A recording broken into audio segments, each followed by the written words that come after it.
xibaar yu wér te wóor ca tàng ba abonnez-vous pour ngeen di mën di jot suñuy vidéo. jërë ngeen jëf ci ànd gi ak ñun ci chaîne bii di Buzz 221 HD mbirum 37 milliards de francs CFA yu Azer Thierno Alassane Sall daan na jàkkaarloo woon ak enquêteurs yi démb ci altine bi biñ ko convoqué ci altine bi ci section de recherche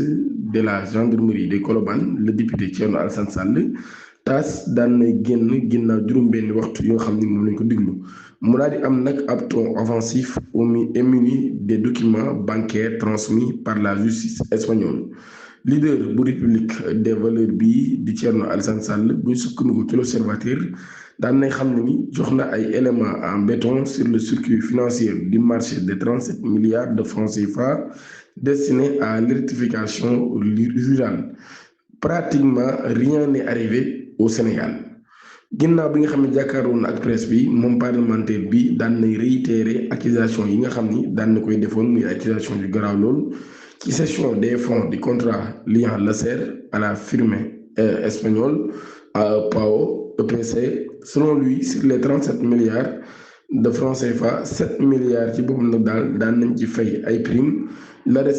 ci ay fonds yi nag daan nañ volatiliser maanaam kenn xamul fan la jaar xaalis bi daan nañ koy disperser aux 4 ventes à travers le monde depuis 2 ans. Les Espagnols nous avaient averti qu'il existe des soupçons de prévarication sur notre argent. Cela devient de plus en plus clair, a martelé Thierno Alassane Sall. Il a également évoqué le refus de la société AEPAO EPC de transmettre ses relevés bancaires à la justice espagnole, y voit un aveu de culpabilité. Ab avertissement à ses détracteurs et des accusations au sommet de l'État, le député a profité de sa sortie pour adresser une mise en garde à ce qu'il accuse de campagne de dénigrement sur les réseaux sociaux à la place de ce qui raconte des ragots et des rumeurs.